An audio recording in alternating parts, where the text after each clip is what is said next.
이제 태어난 지 2개월이 지난 머스코비들은 징그러울 정도로 덩치가 커졌다.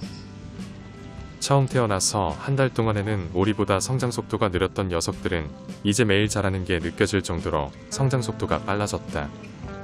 녀석들은 바로 옆에 있는 엄마에 비해 몸의 길이는 비슷하지만 전반적인 체격이 작을 뿐이다. 빠르게 성장하는 녀석들을 위한 간식으로 요즘 거의 매일 호박을 따서 갖다 주고 있는데 녀석들은 사료보다 호박을 훨씬 더 좋아하는 것 같다. 이는 같은 오리과에 속하는 청둥오리와 다소 비교되는 식성인 것 같다. 우리 농장에 있는 거위와 오리 그리고 머스코비들은 동물의 분류상 모두 오리과에 속하는 동물들이지만 식성에서만큼은 다소 차이가 있는 듯하다. 청둥오리들은 잡식성이지만 곤충이나 지렁이 등 육식을 좀 더 선호하는 반면 거위들은 좀처럼 육식을 하지 않고 채식 위주로만 먹는다. 어떤 사람들은 모든 종류의 조류들은 모두 잡식성이라고 주장하는데 지난 4년간 지켜본 바에 따르면 확실히 거위들은 채식 위주로만 먹는다. 요번에 아기 머스코비들을 키우면서 녀석들의 식습관에 대해서 주의 깊게 살펴봤는데 녀석들도 오리보다는 거위의 식성과 비슷하다는 생각이 든다. 물론 좀 더 기간을 두고 관찰해보면 녀석들의 식습관을 정확히 파악할 수 있겠지만 현재로선 잡식이라기보다 채식 위주의 먹이 활동을 하는 것 같다. 그래서인지 벌레나 지렁이를 좋아하는 오리들은 땅을 파헤치며 먹이 활동을 하다 보니 늘 부리 주변이 더럽지만 채식을 하는 거위나 머스코비들의 부리는 깨끗한 편이다. 그리고 개인주의적인 성향의 닭들과 달리 오리과에 속하는 동물들은 대부분 무리를 지어 함께 생활하는 경향이 강하다.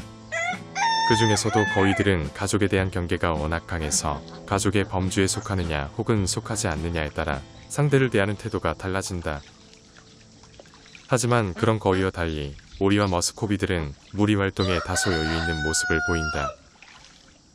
녀석들은 거위들처럼 무리를 지어서 함께 돌아다니기도 하지만 항상 그러한 행동을 하는 건 아니다. 마치 거위 집단은 리더 거위를 중심으로 똘똘 뭉쳐서 행동하는 깡패 조직과 비슷한 반면 오리나 머스코비들은 서로의 행동에 제약을 하거나 구속되지 않는 듯 보인다. 좋은 면에서 거위 무리는 일사불란하게 움직이는 정예군 같다면 오리나 머스코비들은 각자 알아서 움직이는 오합지졸 같은 느낌이다. 이런 거위들의 장점 때문에 나는 거위들을 농장의 보디가드로 활용하고 있다.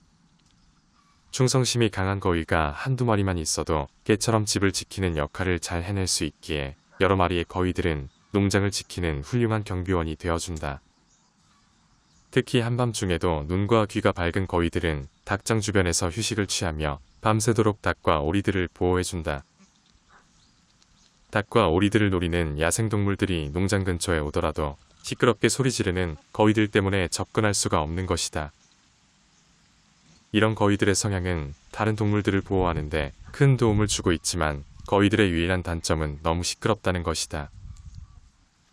오리들은 낮은 소리로 끊임없이 시끄럽게 울어대고 닭들은 어쩌다 한 번씩 큰 소리로 시끄럽게 울어대며 거위들은 단체로 큰 소리로 시끄럽게 울어댄다.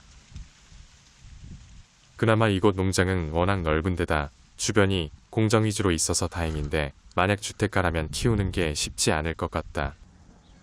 만약 가금류를 키우고 싶은데 시끄러운 소음 때문에 걱정이 된다면 나는 머스코비를 적극 추천한다. 녀석들은 다른 가금류들에 비해 현저하게 조용하게 지내는데 지금껏 살면서 녀석들이 우는 소리를 들어본 적이 없을 정도다. 유일한 단점은 게으르다는 것인데 녀석들은 좀처럼 멀리 가지 않고 우리 주변으로만 돌아다니며 먹이 활동을 한다. 하지만 머스코비의 조용하고 차분한 성격은 다른 어떤 것과도 비교할 수 없는 큰 장점인 것 같다. 그래서 앞으로 우리 농장에서 동물의 개체수를 늘린다면 아마도 머스코비가 될 가능성이 높을 것 같다.